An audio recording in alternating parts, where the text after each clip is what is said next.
Hello, listeners. This is Marianne here, and you're listening to Random Sage with me from Revealing Light. Thank you for tuning in. Thank you, as always, for your support of this new podcast. I guess we're becoming not so new now. I think this is my fifth episode. I have been enjoying it. As you know, or some of you might know in my background, that at one point I had a community radio show, and in college I really did toy with doing broadcast journalism, but ended up going toward print. So this is a little bit of a love, speaking into a microphone, no camera on me, and just having this intimate relationship with me and you, the listeners. I want to have a bit of a change of pace today. I've often had the question, how can we live a more spiritual life? So today's topic is going to be all around spirituality, and also what it's like to live spiritually. I do live spiritually. It can have its ups and downs.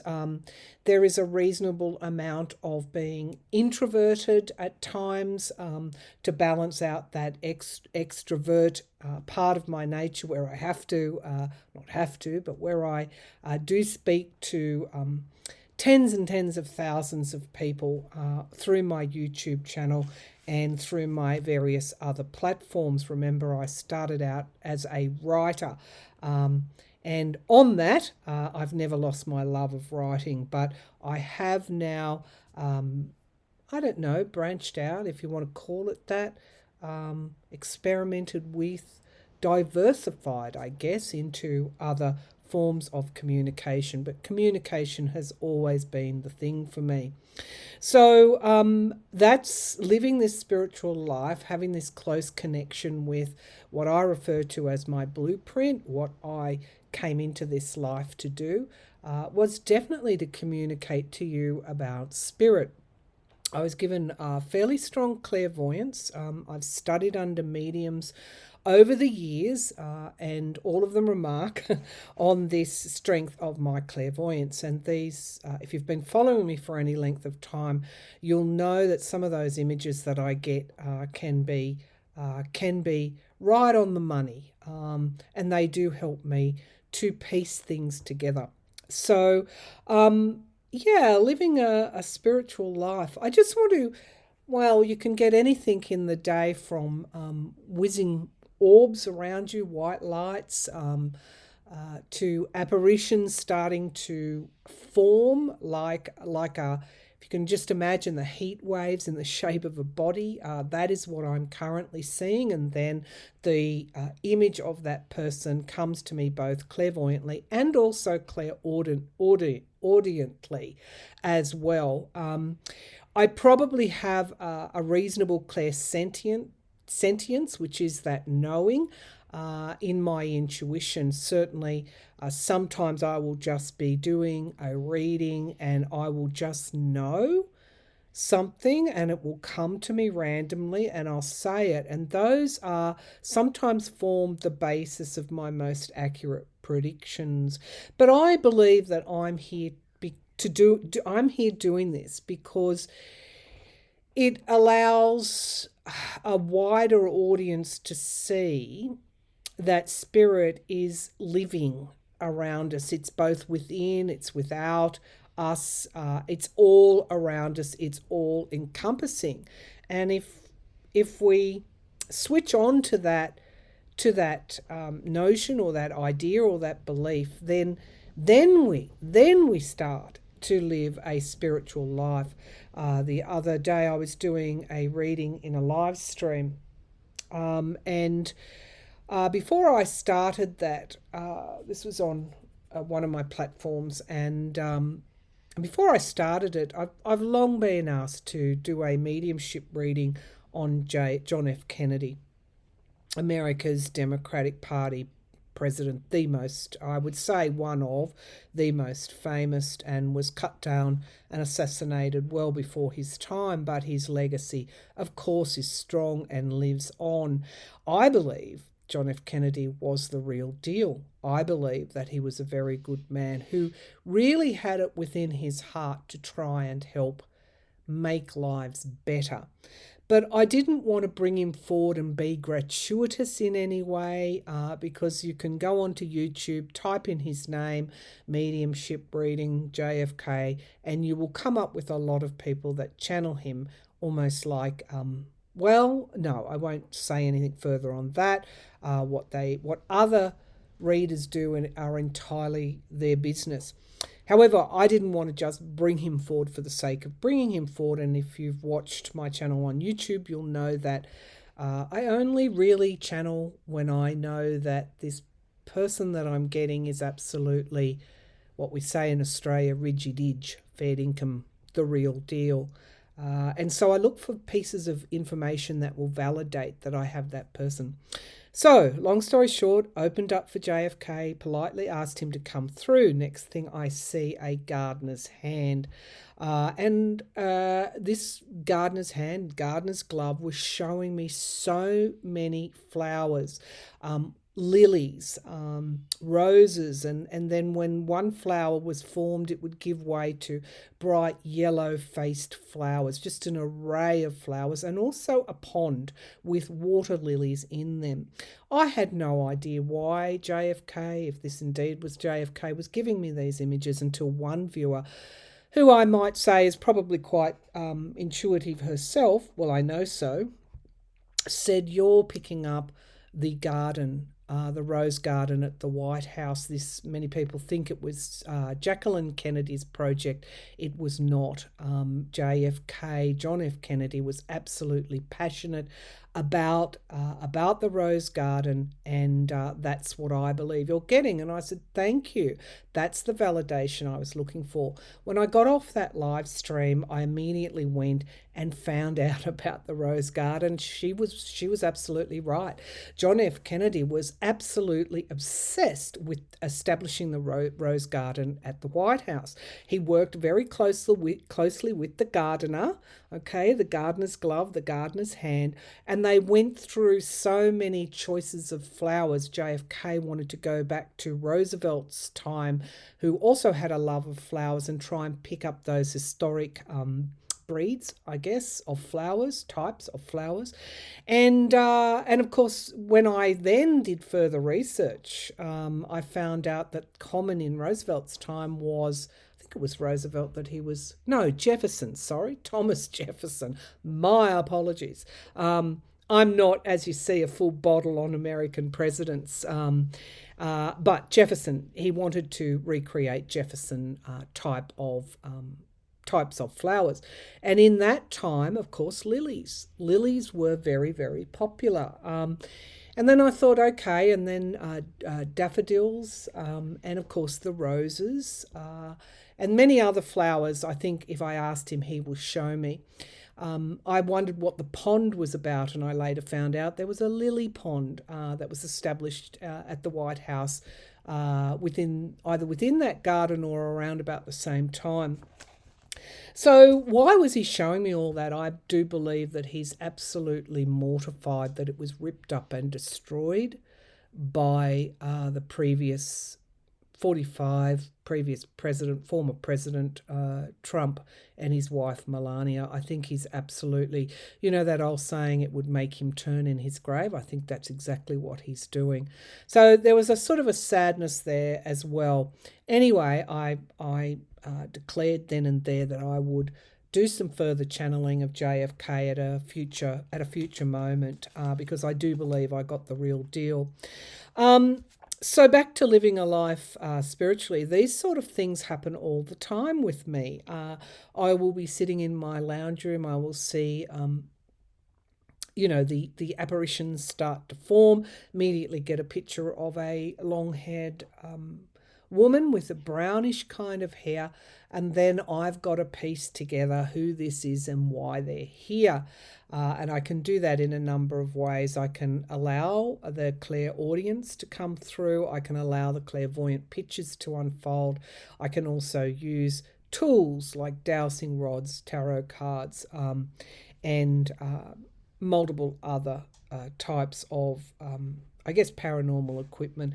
I do prefer to let it come to me naturally, even though there is a place for things like dowsing rods, particularly when you're in other places where you want to get to the story, understand why they're coming.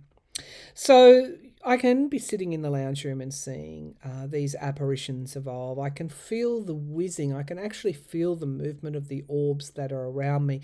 If you want to check out my YouTube channel, you'll be able to see those orbs. In fact, on my website, one of my viewers slowed everything down and captured a winged orb flying from behind me, the window behind me, right through, not the window, the closed doors behind me, and flying right into the cards. And no, it wasn't an animal or an insect. It was actually a white, like a fairy-like orb. So that's on my website if you want to check that out.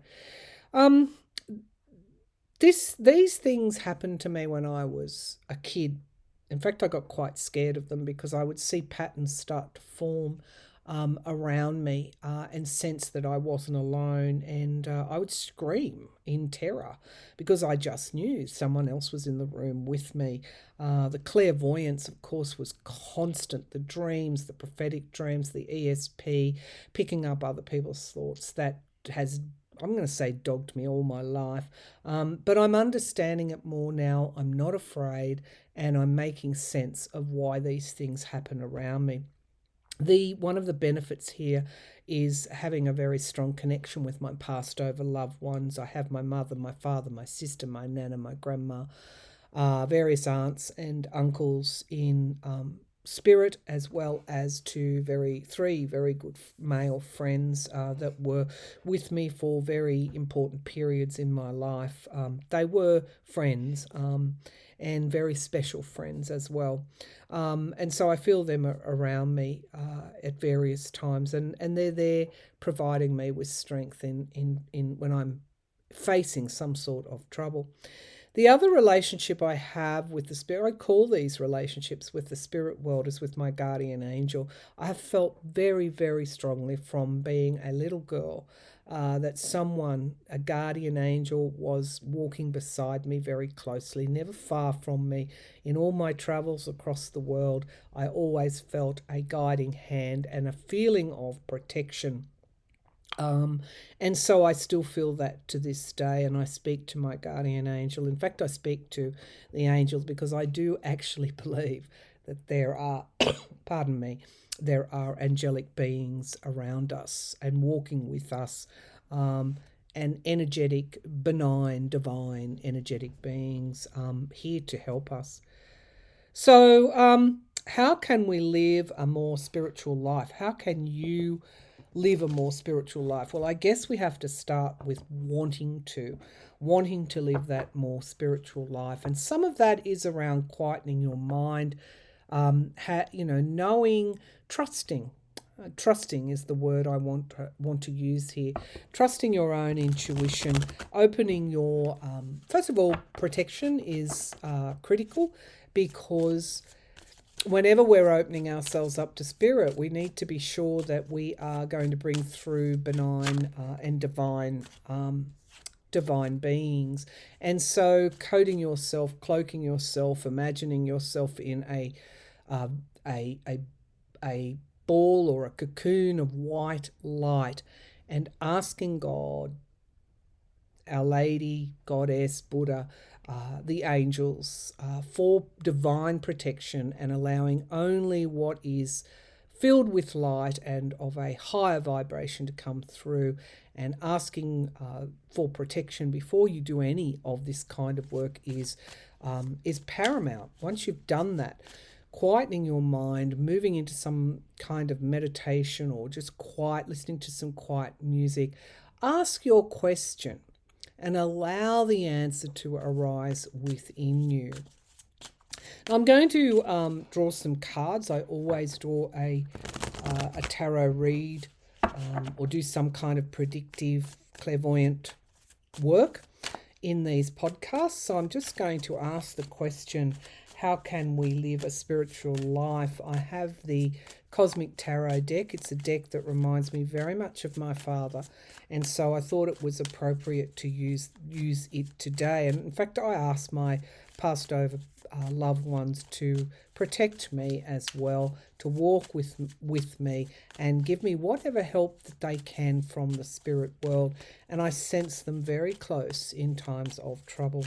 So how can you, listener, live a more spiritual life? How can my listeners to this podcast live a more spiritual life?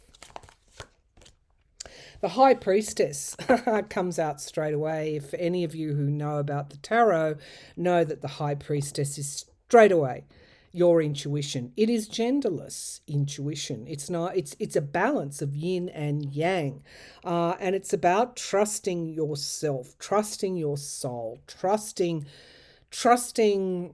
the spirit within, the God within, and trusting the divine around you. The High Priestess, understanding that what will be revealed to you is for your highest good. Now, at times this gets drowned out by the Ten of Wands, by the busyness of life, by the worries, by the burdens that we carry. We cannot look up. We can't see the woods for the trees. We can't even see the night sky because we're so preoccupied. However, it's about loving yourself. Every time you move out of that divine connection, what will bring you back straight away is self-love. And also understanding that making a clear decision that you want to live more spiritually, which can sometimes mean breaking away from the past. And often people don't understand that. I mean, they understand a move interstate, they understand a change of jobs, they understand travel overseas, but they rarely understand, hey, I'm going to be living a more spiritual life. However, the lives that we've led in the past do help to ground us. And I feel that grounding is very important whenever you're doing this kind of searching work using your abilities and gifts, and everybody has them. When you're in that spiritual state, it's very, very easy to perceive divine truth. It's very, very easy to perceive universal truths that apply to us all because you are in a state of perfect balance. Part of living spiritually is having these close striving for, pushing through, having close relationships with others.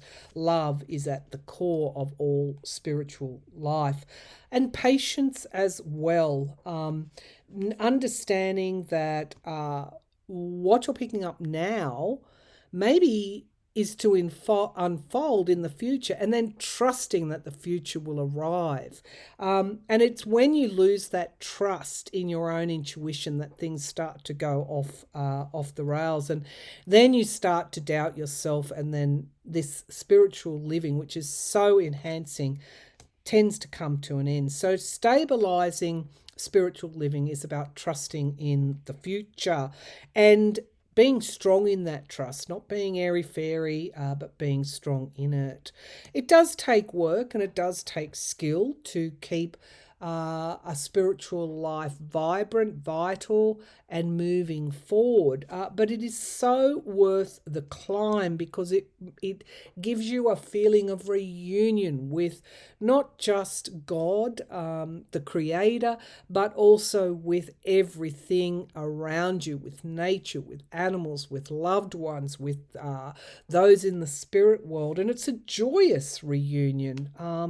So it's well worth the effort to put into it. And of course, part of that is putting the ego, subjugating. That's a very negative word, subjugate, but it's about putting the ego aside and perceiving in perfect balance, and allowing your intuition to come through. Then you really do become the magician in your own life, and it makes manifestation very possible. So just be open to being helped by those in the afterlife, and trusting your intuition are probably good places to start. For those that are wanting to move more strongly into this living spiritually. It certainly has its benefits. And for me, I can't imagine now living any other way. So thank you for tuning in to Random Sage with Marianne from Revealing Light. It's always of value to me to do this podcast, and so I'm pleased to bring it to you today. Stay well, everyone, and live well spiritually. And I'll be back again with another podcast soon. Bye for now.